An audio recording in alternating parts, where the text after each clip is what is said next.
Ba'd. Allahumma sholli wa sallim ala habibina Muhammad wa ala alihi wa ashabihi wa man tabi'ahum bi ihsanin ila yaumiddin. Pertama-tama bersyukur selalu kita aturkan kepada kehadirat Allah Subhanahu wa taala yang telah memberikan kita kesehatan, yang telah memberikan kita kemudahan, dan yang telah memberikan kita rezekinya sehingga pada sore hari ini kita masih bisa untuk mengikuti kajian kaset ini. Salawat serta salam tak lupa selalu kita aturkan kepada junjungan kita Nabi besar Nabi Muhammad SAW yang telah memberikan hidayah, bukan memberikan hidayah ya, yang telah menuntun kita, yang menjadi perantara kita, menjadi nabi kita, rasul kita kepada jalan yang benar. Nah, perkenalkan, nama saya Muhammad Noval Abdullah dari Esya 57. Insya Allah akan memandu jalannya acara pada kajian sore hari ini yang bertemakan meraih pahala dengan kesolehan sosial. Ini ada sedikit pengantar ya. Falah secara bahasa diambil dari kata dasar falah yang berarti kemenangan, keselamatan, dan baiknya keadaan. Falah dalam Islam juga merupakan istilah al-falah diambil dari kata-kata Al-Quran yang sering dimaknai sebagai keberuntungan jangka panjang, dunia dan akhiratnya. Sehingga tidak hanya memandang aspek material, namun justru lebih ditekankan kepada aspek spiritual. Nah, sedangkan apa sih itu kesolehan sosial? Kesolehan sosial itu atau disebut juga dengan kesolehan publik, yaitu kesolehan sosial merujuk pada perilaku orang-orang yang sangat peduli dengan nilai-nilai Islami yang bersifat sosial. Nah, contohnya itu adalah bersikap santun kepada orang lain, suka menolong, sangat concern terhadap masalah-masalah umat, memperhatikan dan menghargai hak asasi manusia dan hak sesama. Kemudian mampu berpikir berdasarkan perspektif orang lain, mampu berempati, dan artinya itu mampu merasakan apa yang dirasakan oleh orang lain.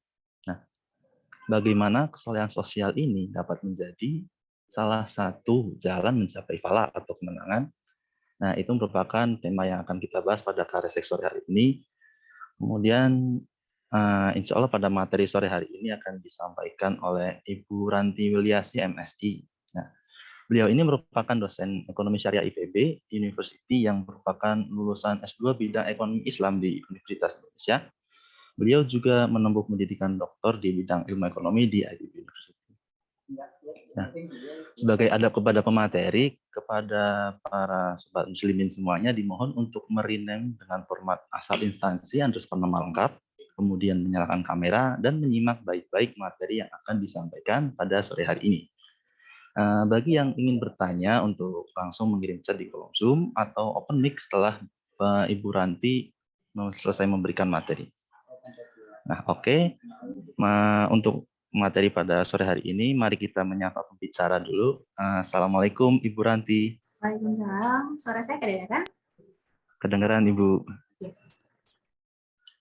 Ibu Ranti sehat Ibu? Alhamdulillah, sebentar ya. Alhamdulillah.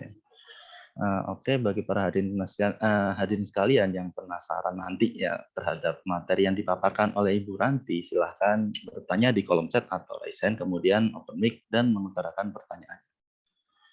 Oke, kepada Ibu Ranti, waktu dan tempat dipersilahkan Ibu.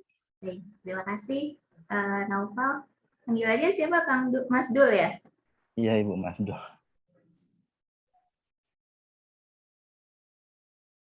Share screen-nya kelihatan nggak? Sudah terlihat Ibu. Baik,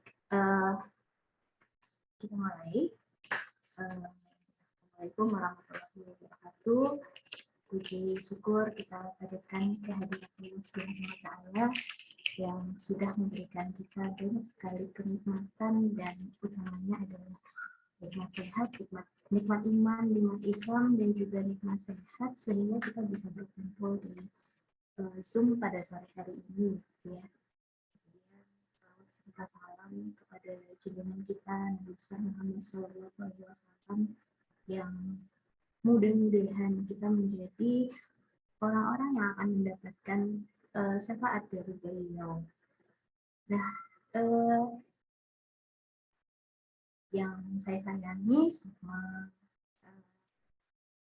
yang hadir di acara Zoom ini, ya, ada gunanya juga. Ya, semoga apa yang kita bicarakan sore hari ini menjadi berkah dan manfaat. Mungkin itu ya, kita langsung aja. Judul saya hari ini adalah mencapai falah dengan kesalahan sosial. Karena ini bincang-bincang santai, jadi kayaknya kita nggak usah terlalu serius gitu ya, Novel ya. Ini adalah outline yang akan saya coba berikan pada hari ini. Nggak terlalu inilah ya, namanya juga santai ya, jadi ya juga santai juga. Nah, saya memulai bahwa tadi seperti yang disampaikan oleh Naufal bahwa kata falah dalam agama Islam itu berarti kesuksesan, kemenangan. Tapi kalau mengacu pada literatur yang ditulis oleh Akram Khan pada tahun 1994, kata falah berasal dari kata yaflahu, aflahu, ya saya nggak terlalu hafal asal katanya, tetapi salah satu artinya adalah bahagia atau happy. Nah, ini menarik gitu ya. Kita membahas tentang kebahagiaan. Nah, selama ini kita tuh sering banget dengar kata bahagia gitu, tapi bahagia itu apa sih sebenarnya gitu. Sering kita dengar bahasa yang sederhana, tapi kadang kita merasa itu sebenarnya kalau ditanyakan artinya apa sih gitu. Terus kita bahagia nggak sih hidup ini gitu.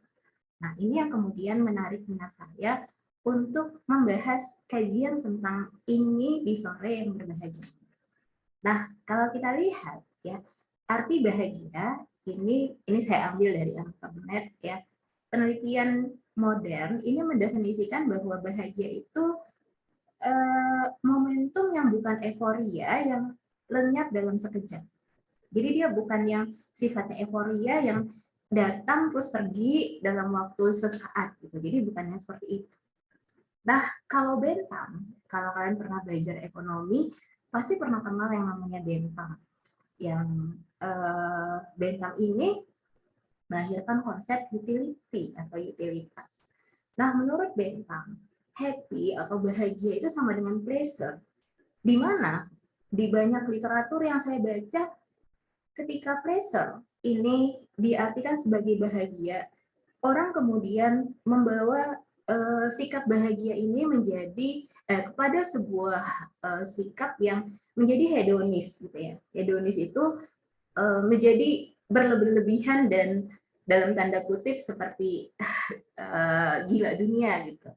Bahasa sederhananya seperti itu. Nah, sedikit beda dengan apa yang disampaikan Bentham tentang bahagia. Nah, Aristoteles, jadi Aristoteles ini adalah seorang filsuf Yunani. Dia punya pemikiran sendiri tentang bahagia. Jadi menurut Aristoteles, happiness is the meaning and the purpose of life, the whole aim and end of human existence. Jadi kebahagiaan menurut Aristoteles ini akan tercapai dengan cara memaksimalkan potensi diri untuk memandang realitas rohani di satu sisi dan aktif dalam partisipasi kehidupan masyarakat di sisi yang lain. Nah, jadi ini nggak bisa dilakukan sembarangan. Yang menyebabkan kebahagiaan harus dijalankan menurut asas keutamaan.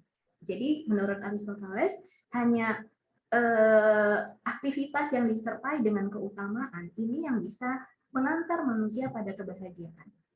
Nah, aktualisasi diri, apakah ini bisa menjadi sumber kebahagiaan? Nah, menurut Aristoteles, aktualisasi diri yang dinilai sebagai kebahagiaan adalah aktualisasi diri yang mengakibatkan kesempurnaan pada orang yang bersangkutan. Nah, kesempurnaan mata adalah melihat, kesempurnaan makhluk hidup adalah mengembangkan psikisnya, dan kesempurnaan rohaninya. Jadi, kebahagiaan manusia sama dengan menjalankan aktivitas yang spesifik. Nah, yaitu mengembangkan pemikiran dan spiritualitas. Nah, ini ada kata spiritualitas ya. Nah, bagi manusia, kebahagiaan adalah memandang sebuah kebenaran. Ini adalah pemikiran dari Aristoteles. Nah, bagaimana konsep kebahagiaan dalam Islam? Nah, kebahagiaan dalam Islam ini adalah kebahagiaan yang tadi seperti kata Naufal adalah kebahagiaan yang sifatnya eternal. Jadi eternal itu berarti abadi gitu. Jadi kebahagiaan di dunia dan juga kebahagiaan di akhirat. Jadi ketika kita bicara konsep bahagia dalam Islam itu tidak hanya semata-mata bahagia di dunia, tapi juga bahagia di akhirat. Makanya kalau kita semua mungkin sangat familiar dengan doa sapu jagat, Rabbana atina fid dunya hasanah wa fil akhirati hasanah wa qina adzabannar. Mungkin ya kira-kira seperti itu. Berilah kami kebahagiaan hidup di dunia dan di akhirat. Nah, ini doa yang mungkin hampir setiap hari kita ucapkan, kita itu pengen mendapatkan kebahagiaan di dunia dan di akhirat. Nah, tapi bagaimana caranya gitu ya, kita bisa mendapatkan kebahagiaan hidup di dunia dan di akhirat.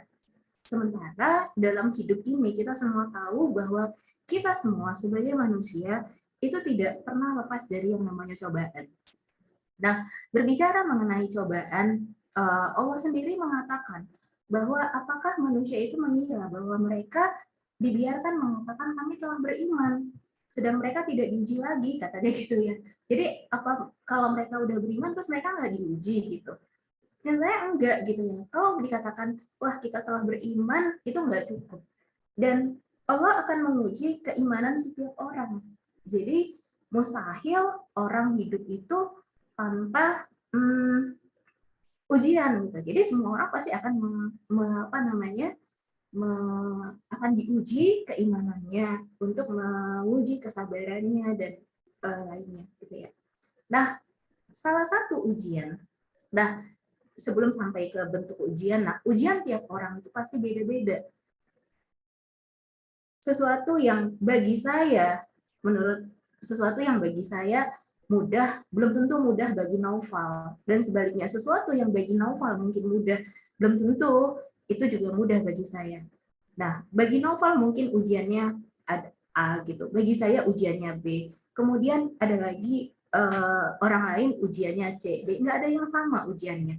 Nah, karena ujian tiap orang beda, makanya kebahagiaan tiap orang pun ini berbeda. Jadi kita tidak punya format yang baku apa yang bisa membuat seseorang ini bahagia. Makanya dalam penelitian-penelitian tentang kebahagiaan di Barat itu dikenal dengan istilah subjective well-being atau SWB. Disingkat dengan SWB, artinya bahwa kebahagiaan itu sifatnya adalah relatif.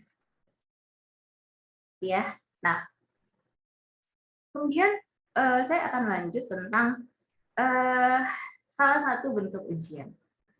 Nah, salah satu bentuk ujian itu adalah ketika kita bahwa Allah mengatakan dalam surat Al-Isra ayat 30, sesungguhnya Tuhanmu melapangkan rezeki kepada siapa yang Dia kehendaki dan menyempitkannya.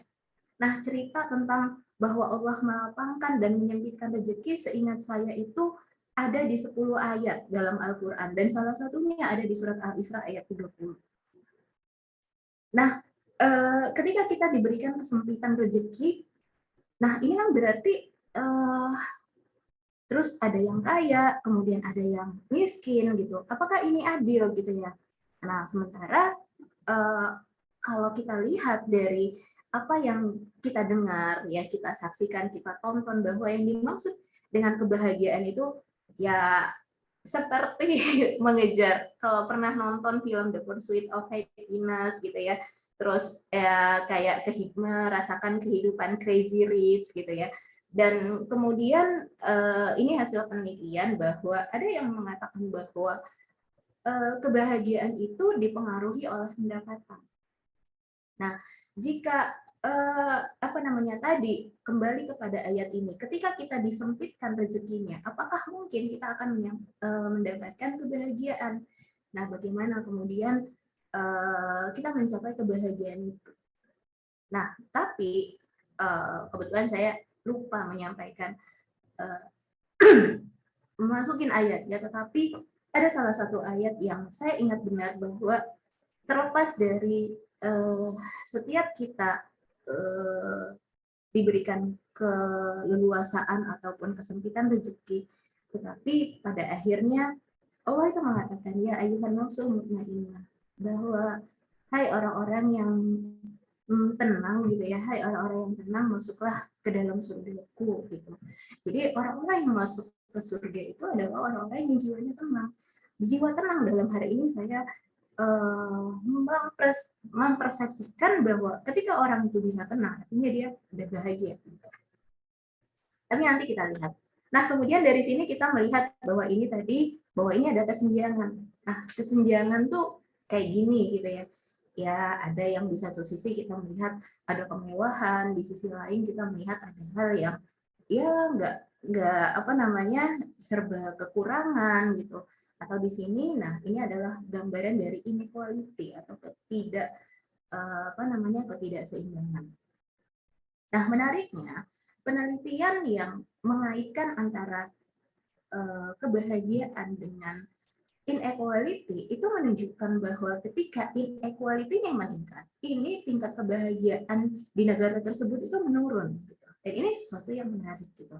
Ketika inequality-nya meningkat dan kebahagiaannya turun dan ini terjadi gitu. Terjadi di Amerika. Jadi OIC ini meneliti di Amerika bahwa dia melihat ada hubungan negatif antara inequality income dan happiness. Ya, terutama ini disebabkan karena adanya persepsi dari orang-orang yang lower income ya bahwa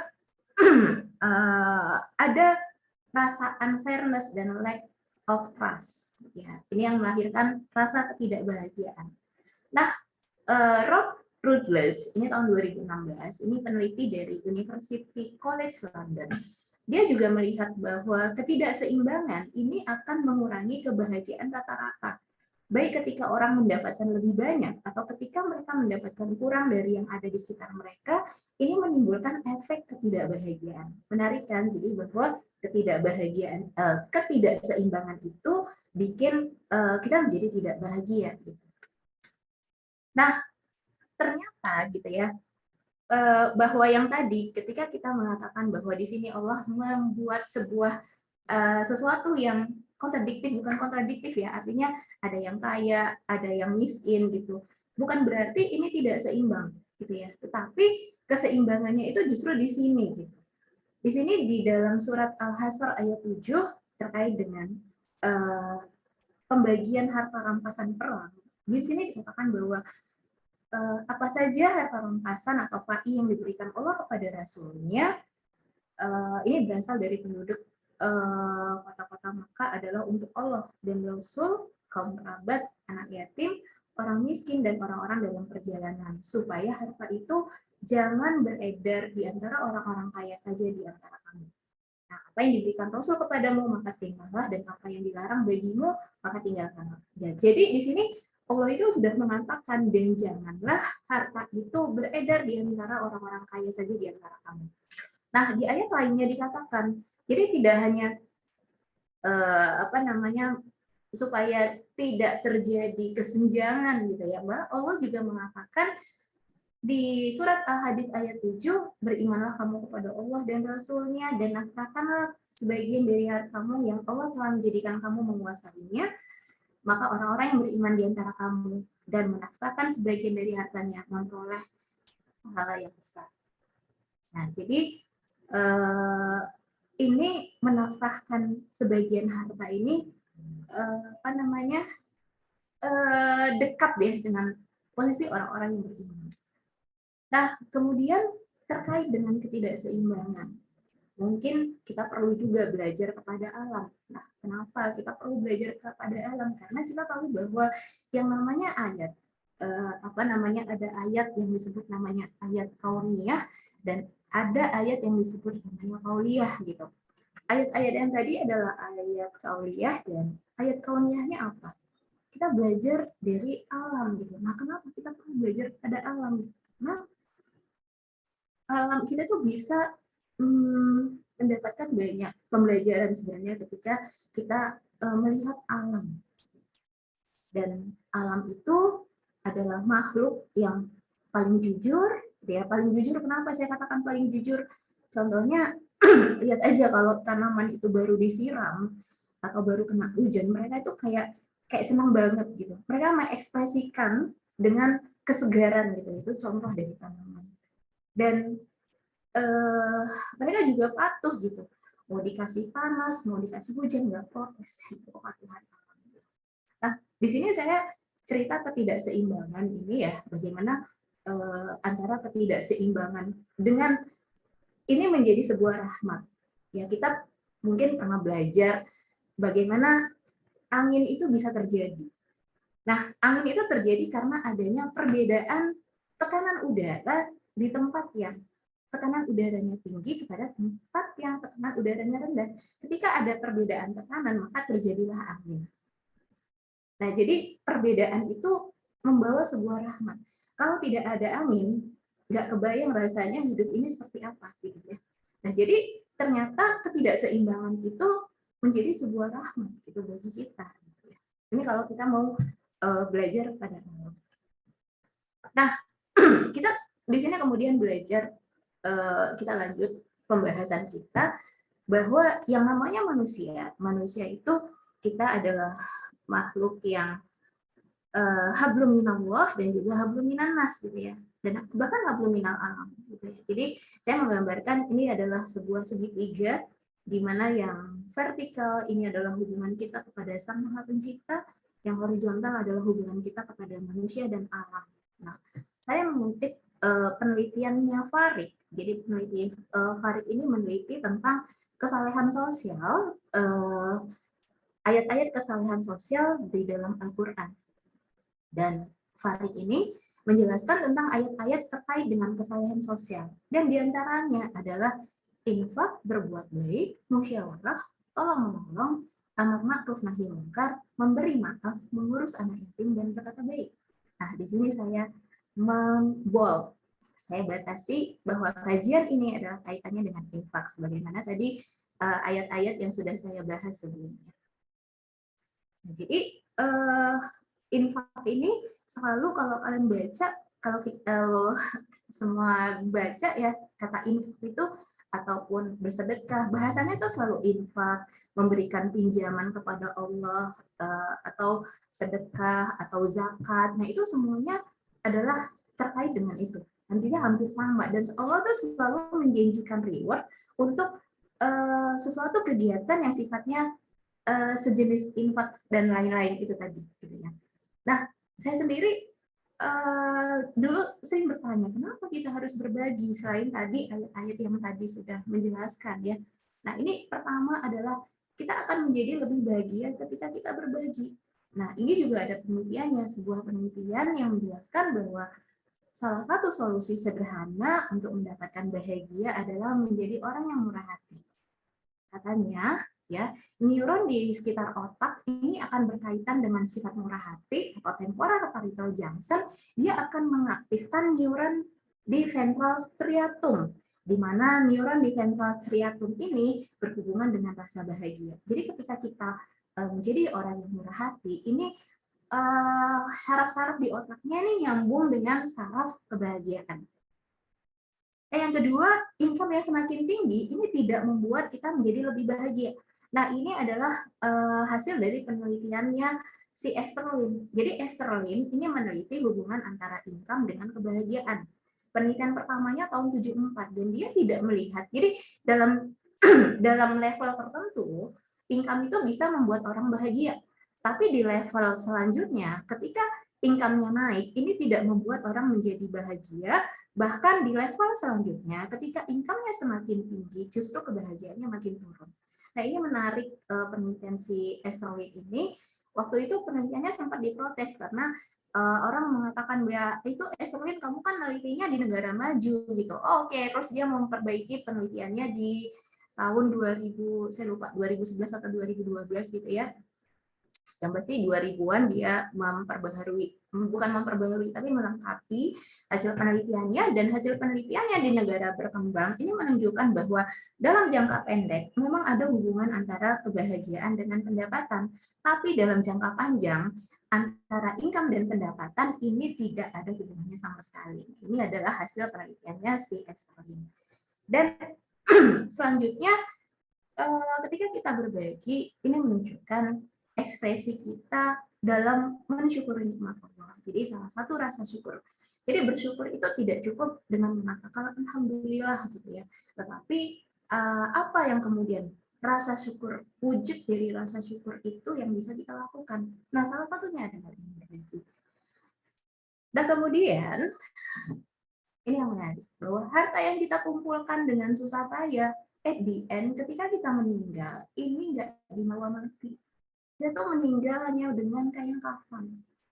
Sehingga tinggallah semua harta yang kita kumpulkan dari kita hidup, yang kita nabung, yang kita hemat-hemat, yang itu pada akhirnya dinikmatin oleh orang lain. Jadi kalau orang yang cerdas, mungkin dia tidak akan mengumpulkan hartanya, tetapi bagaimana kemudian hartanya itu menjadi tiket untuk nanti dia bisa lebih bahagia di kehidupan di akhirat. Nah, tiketnya tadilah itu yang ada di infak, sedekah, zakat, wakaf, dan sejenisnya. Nah, kemudian kenapa harus berbagi? Karena salah satu ciri orang beriman seperti tadi Al-Hadid ayat 7 dan juga di Al-Baqarah ayat 3 dan 4 bahwa salah satu ciri, bahkan di Al-Baqarah ayat 3 dan 4 dikatakan bahwa salah satu ciri orang bertakwa adalah orang yang menafkahkan sebagian rezekinya. Ya. Nah, terakhir ini saya akan menutup bahwa ketika orang beriman gitu dan mereka selalu bertakwa, bahwa yakinlah bahwa ada berita gembira dalam kehidupan mereka baik di dunia ataupun di akhirat. Ini ada di surat Yunus ayat 62 sampai 64. Mungkin demikian sharing saya sore hari ini. Wallahu a'lam bishawab. Ya Allah mengetahui yang sebenarnya. Terima kasih. Mungkin bagi yang ingin mengetahui lebih lanjut kita bisa diskusi. Baik, Masya Allah sekali ya materi yang disampaikan oleh Ibu Ranti pada sore hari ini. Jadi saya menarik sedikit kesimpulan ini. Ini kan kebahagiaan dalam Islam kan merupakan kebahagiaan internal. Nah, kaitannya kebahagiaan dengan Allah ini adalah bahagia ketika kita itu bersyukur atas nikmat Allah. Kemudian kita itu bahagia ketika saat kita itu berbagi kepada orang lain seperti infak, sedekah, dan wakaf. Nah, pendapatan dalam jangka pendek mungkin mempengaruhi kebahagiaan, namun dalam jangka panjang hal tersebut tidak berpengaruh. Oke.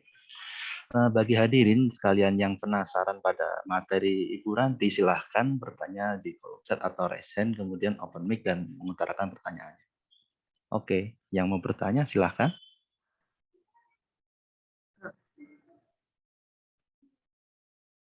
Oke, yang penanya pertama ada Kak Meliani. Boleh Kak Meliani untuk open mic? Oke, terima kasih Noval. Terima kasih juga Beranti atas sharing-nya pada sore hari ini. Ini kan ngomongin tentang kebahagiaan ya, Bu. Nah, yang Meli bakal tanyain itu, gimana sih Bu membedakan gimana kita menjadikan orang lain itu sebuah contoh atau motivasi untuk diri kita dengan perasaan iri terhadap kebahagiaan orang tersebut. Kadang kita mungkin gini ya, misalnya ada punya satu teman yang kita anggap itu perfect gitu. Dan kita tuh niatnya mau mencontoh dia agar kita bisa kayak dia gitu. Bisa kita mandangnya kan dia bahagia ya, walaupun kita nggak tahu dia tuh sebenarnya melalui perjalanannya tuh kayak mana. Tapi di sisi lain juga kayak di diri kita tuh merasa, ih kok dia bisa kayak gitu, gue enggak gitu. Maaf maksudnya saya enggak gitu. Kok dia bisa kayak gitu, saya enggak gitu. Terus kok dia bisa dapat ini, saya enggak gitu. Padahal kita emang nggak tahu gitu yang dia lalui itu kayak gimana gitu cobaannya. Yang tadi kan Ibu bilang ya, nggak mungkin kita bisa dapat kebahagiaan atau nggak mungkin kita bisa naik pada suatu tingkat tapi kita nggak diuji gitu. Nah gimana sih kayak kalau misalnya kita tuh mau membedakan perasaan itu agar menjadikan orang lain sebagai contoh itu tidak membuat kita tuh iri hati atau ada perasaan dengki terhadap orang lain gitu, Bu. Terima kasih. Oke, terima kasih Meli pertanyaannya. Nova, mau langsung dijawab atau kita tunggu yang lain? Mungkin menunggu dulu ya Ibu ya. Apakah dari teman-teman yang lain ada yang mau bertanya lagi?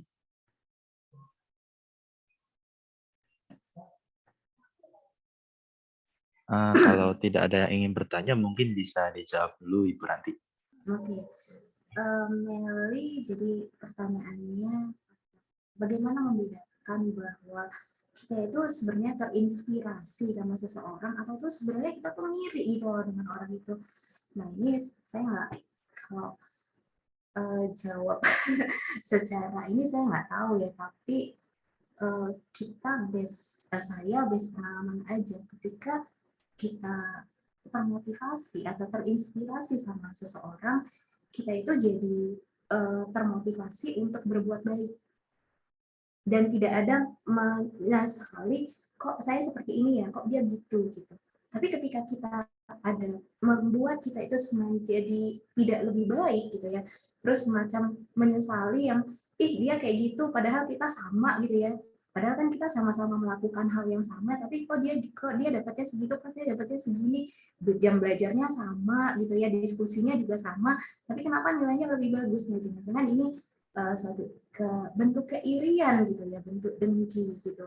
Nah, jadi memang gitu ya Mel, mungkin saya pernah cerita juga di kelas, bahkan even dua orang driver yang mulai kerja start dari jam yang sama dan pulang di jam yang sama, ini bisa mendapatkan hasil yang berbeda gitu. Nah, kalau dia nggak kuat imannya, kalau dia nggak bersyukur dengan apa yang dia dapat, ini bisa bikin dia iri gitu.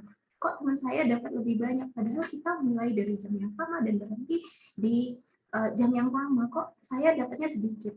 Nah, nanti ujung-ujungnya ketika kita semacam menyalahkan Tuhan, ketika ujung-ujung kita semacam menyalahkan nasib atau menyalahkan Allah atas rezeki yang kita dapat, itu berarti kita ada sesuatu yang salah.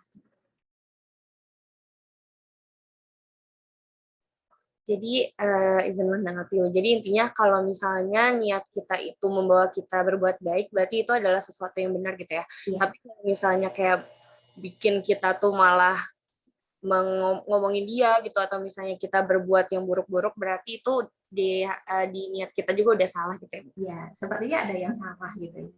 Kita bukan terinspirasi, tapi kayaknya kita ngiri kayaknya sih. Iya gitu, jadi takutnya tuh nanti kayak seuzon sama Allah gitu, Bu. Kayak kenapa sih? Nah, ketika ujung-ujungnya kita seujung sama Allah, nah itu kita harus waspada.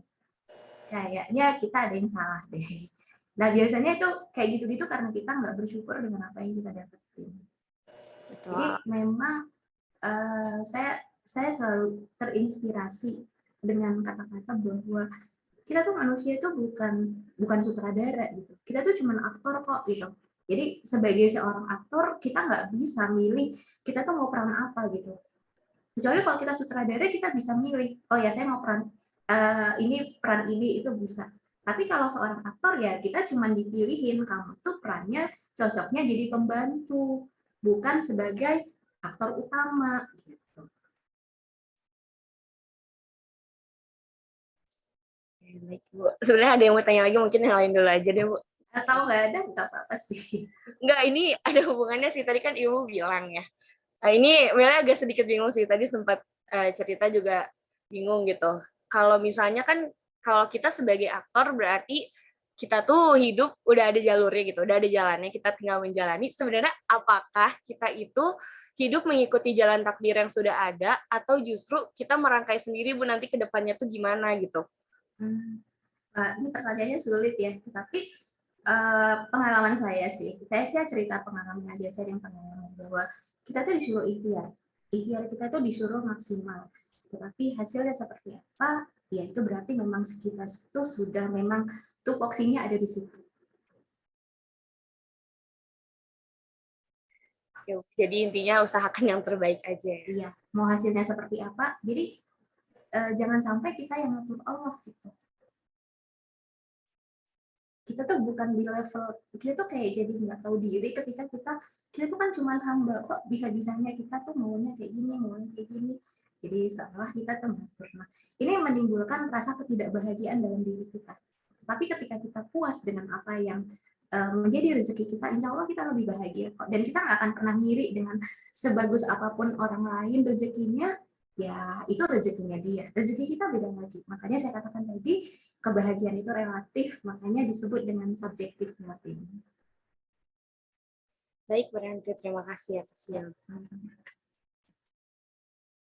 Baik, pertanyaannya Kak Amel sepertinya agak berat ya untuk ukuran sore hari, itu agak menguras otaknya. Jadi bolehkah saya bertanya, Ibu? Ya boleh, Novel. Boleh, silakan. dari tadi dari pernyataan Meli tadi saya sempat kepikiran itu kalau misalkan bahagia itu kan berbagi ya, ketika kita berbagi kita kan bahagia orang di otak kita akan bereaksi begitu. Nah, bagaimana kasusnya kalau misalkan orang yang kita kasih rezeki, sebagian rezeki ini nyolot gitu orangnya, Bu. Misalkan kan ada dagang misalkan yang dagangannya nggak laku, kemudian kita beli karena kasihan gitu kan. Kemudian pedagangnya itu malah melayani tapi mukanya itu kayak kesuh gitu. Kan jadi kita bahagianya itu terganggu gitu. Itu bagaimana ya? Baik, kalau saya, pengalaman saya ini niatnya diluruskan aja. Kalau mau ngasih, kalau mau bertransaksi. Jadi bedakan ketika kita mau pengen bertransaksilah secara profesional. Tapi ketika kita pengen ngasih, niatnya ngasih, ya udah ngasih gitu. Jadi jangan berharap dia akan profesional. Nah, biasanya kalau kita misalnya nih kita merekrut pegawai karena kasihan, atau kita berjual beli karena kasihan dia nggak laku, itu takutnya muncul ketidakpuasan.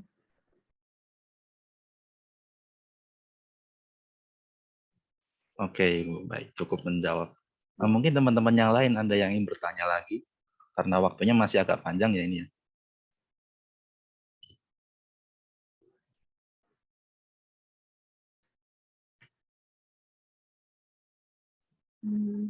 Apakah tidak ada yang ingin bertanya? Kalau tidak ada, kita akan berlanjut ke sesi selanjutnya. Oke, dari Mbak Salma ya. Silahkan Mbak Salma. Mbak Salma.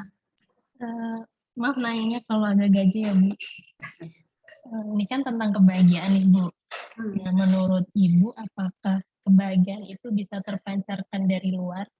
Apakah misalkan orang yang mengeluh itu berarti tidak bahagia, dan orang yang selalu ceria itu bahagia? Menurut Ibu gimana? Terima kasih Bu. Wah, pertanyaannya berat juga ya. Ini harusnya Bu Neneng nih yang jawab pertanyaannya. Mbak Salma, biasanya memang ketika bahagia itu datang dari hati, itu harusnya terpancar sih dari ke depan itu akan terpancar gitu. Tapi kalau even gini, dia di dalam hati nggak ngedumel gitu, tapi dia mencoba tersenyum, itu akan kelihatan kalau senyumnya nggak tulus. Biasanya sih kayak gitu sih Mbak. Saya nggak tahu. Tapi itu yang biasanya saya rasakan. Kadang-kadang kita ngeliat dia orang nih tersenyum, cuman kok senyumnya kayaknya nggak enak ya. Pernah nggak sih ketemu kayak gitu, Novel? Pernah Bu, saya 20 tahun hidup masa enggak pernah ketemu orang seperti itu. Nah, berarti mungkin dia mencoba untuk supaya terlihat bahagia, padahal sebenarnya yang nggak bahagia gitu. Gitu Mbak Salma kalau saya jawab gitu, karena saya jawabnya berdasarkan perasaan aja ya gitu. Dulu tuh kayaknya waktu saya ini kan proses ya, kita belajar tentang bahagia, kita belajar hidup tuh proses. Juga dulu saya juga gimana ya, ketika saya merasa tidak bahagia ya bawaannya juga nggak enak gitu, nggak nyaman. Mungkin nggak nyaman bagi orang lain yang melihat saya. Jadi baiknya gimana Bu? Ya berusaha untuk bahagia. Nanti kalau kita bahagia, kalau kita udah puas dengan apa yang kita dapetin, ya mudah-mudahan kita udah nggak ngeluh sih Mbak. Jadi kalau ngeluh tuh nggak bahagia ya Bu? Harusnya indikasi, saya bukan mengatakan bahwa ngeluh itu nggak bahagia, tapi ada indikasi bahwa itu nggak bahagia. Oke Bu. Terima kasih Bu. Sama-sama Mbak Salma. Oke, sepertinya pertanyaan berat lagi untuk ukuran sore hari. Oh ya, ini ada Arifia. Oh ya, ada Kak Arifia. Silakan Kak Arifia untuk bertanya. Iya, izin bertanya Bu. Iya. Sebenarnya nanya pendapat Ibu aja sih. Sekarang tuh bahagia, tadi kan Ibu udah ngejelasin kalau bahagia itu subjektif ya, subjektif well-being gitu. Relatif. Tapi ya relatif.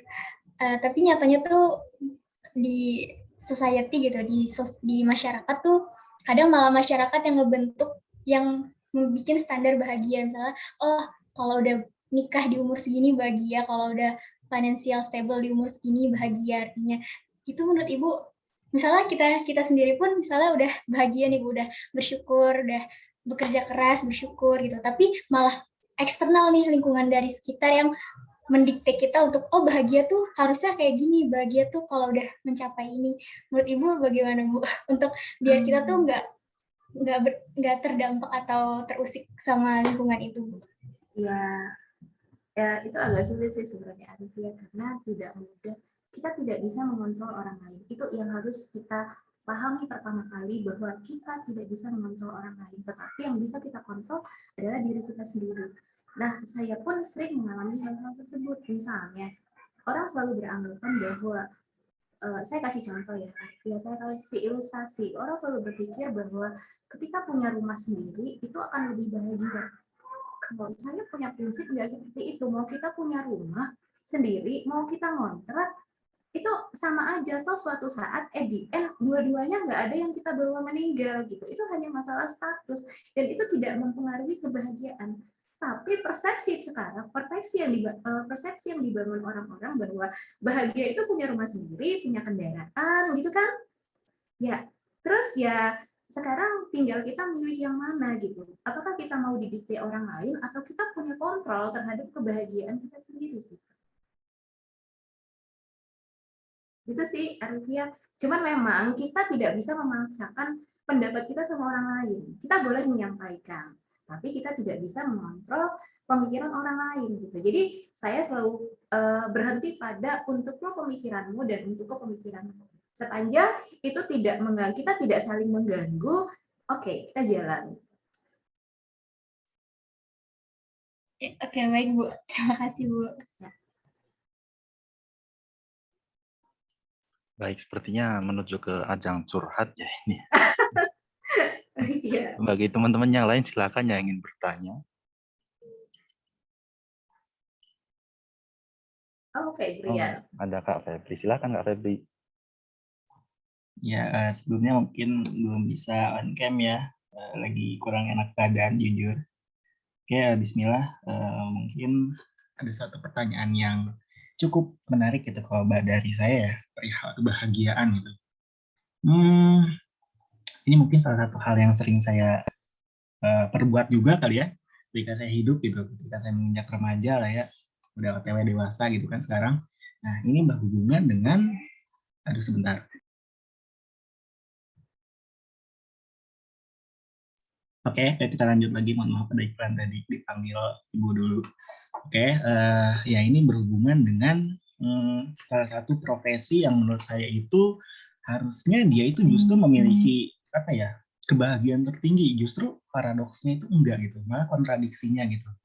Yaitu profesi yang saya maksud itu ialah komedian ya gitu. Nah jadi ironisnya gitu kan, para komedian ini profesi yang seharusnya membawakan senyuman, membawakan kebahagiaan, tertawa gitu kepada orang lain itu justru gitu orang-orang yang menjadi komedian ini orang-orang yang rentan sekali gitu dengan depresi, dengan tingkat stres tinggi gitu.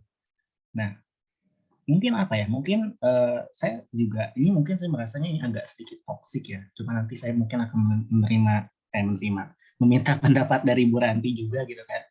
Ya kadang gitu ada orang yang bisa gitu mendapatkan kebahagiaannya itu dengan melihat orang lain itu bahagia gitu.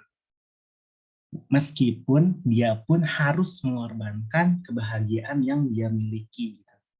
Nah, ya entahlah mungkin apa yang terjadi lah ya dengan para komedian gitu kan. Ya kadang kita tahu bahwa tragedi itu bisa menjadi komedi di suatu masa depan gitu. Namun hal yang dia sampaikan belum tentu kita tahu sebenarnya apa sih yang dia rasakan gitu kan. Nah, yang ingin saya tanyakan tuh ialah, menurut Ibu sendiri, egois gak sih Bu? Kalau misalkan kita itu lebih mengutamakan kebahagiaan orang lain dibandingkan kebahagiaan yang sekarang kita miliki gitu. Itu sih mungkin Bu. Boleh saya jawab, Febrian? Langsung apa? Ya Bu, langsung saja tidak apa-apa. Oke, Febrian, ini saya menjawab ini.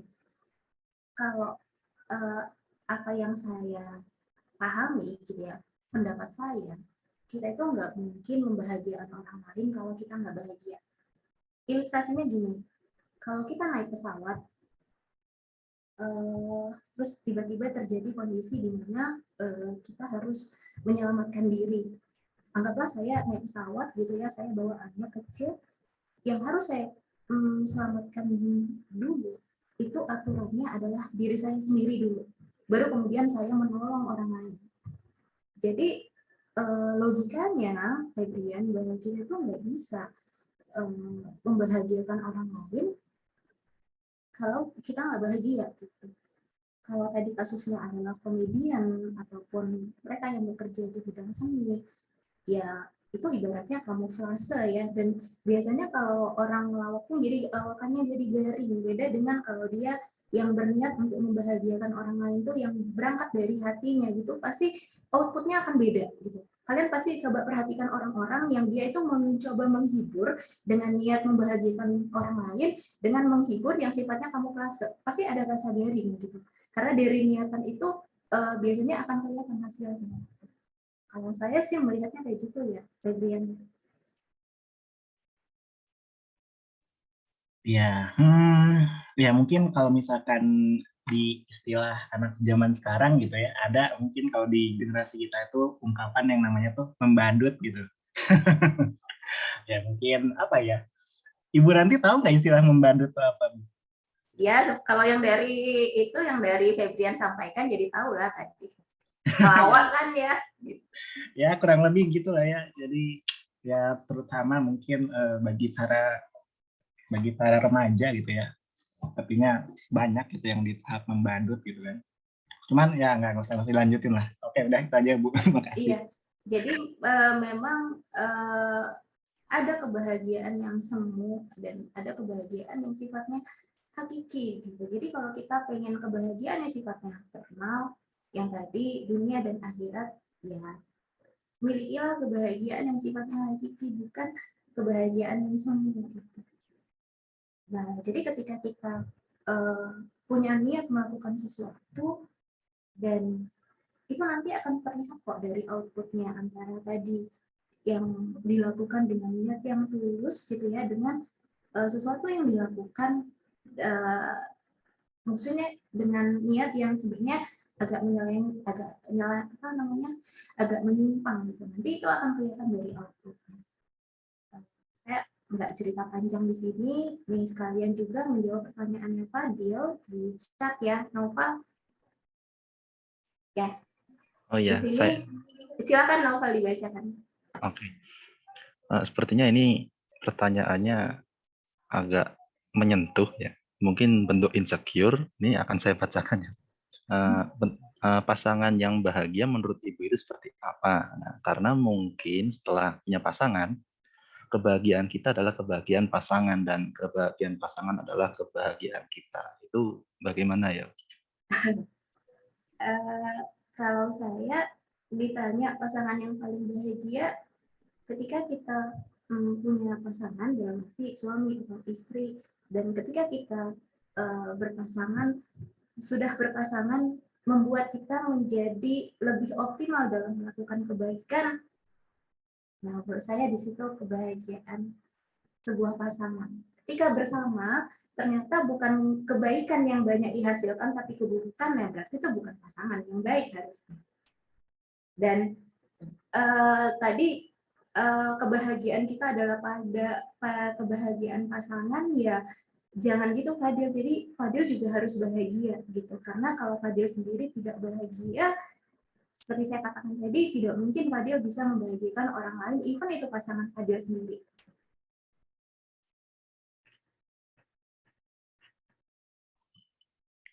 Baik, apakah dari Kak Fadil sudah menjawab atau belum ya Kak? Oke, sudah menjawab. Nah, jadi kan sama kayak kalau kita tidak mencintai diri kita sendiri, nonsense kita bisa mencintai orang lain. Jadi idiom yang sama, kalau kita nggak bahagia, kayaknya nggak mungkin. Maksudnya sesuatu yang nonsense, kita bisa membahagiakan orang lain. Dan tadi nanti kalau kalian cari pasangan gitu ya, ketika kalian merasa, ketika kalian bersama, banyak hal bermanfaat yang bisa kalian lakukan, maka teruskan. Tapi kalau enggak, tinggalkan aja.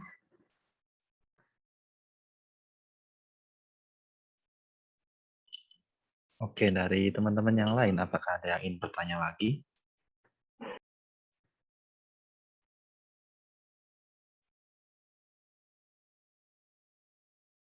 Kalau tidak ada, maka akan dicukupkan untuk sesi tanya jawab ini.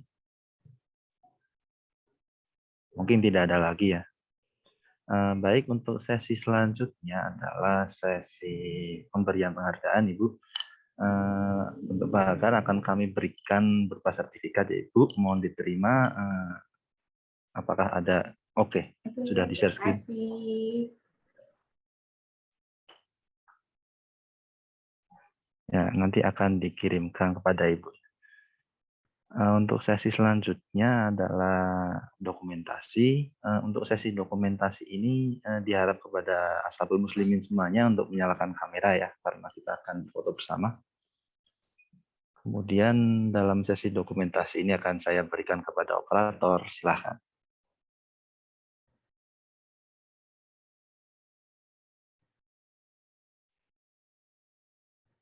Ya, oke, teman-teman yang tidak berhalangan untuk on cam bisa on cam dulu ya. Kita sesi dokumentasi dulu sebentar.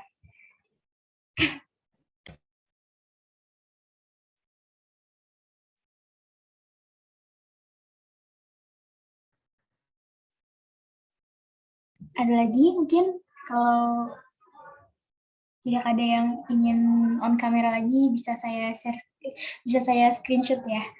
1, 2, 3. 1, 2, 3. Oke, terima kasih teman-teman. Terima kasih banyak ya semuanya. Mohon maaf kalau ada hal-hal yang tidak berkenan. Baik, untuk sesi selanjutnya yaitu adalah penutup. Mari kita tutup Karesek pada sore hari ini dengan membaca Alhamdulillah. Alhamdulillahirabbil alamin. Kita berdoa sebentar ya teman-teman. Allahumma anfa'na bima 'allamtana wa 'allimna ma yanfa'una warzuqna 'uluman tanfa'una fid din wad dunya wal akhirah. Rabbana atina fid dunya hasanah wa fil akhirati hasanah wa qina adzabannar. Nah, karena tadi dimulai dengan pantun, maka akan saya tutup juga dengan pantun. Esok hari bangun pagi, setelah kemarin telah sembuh.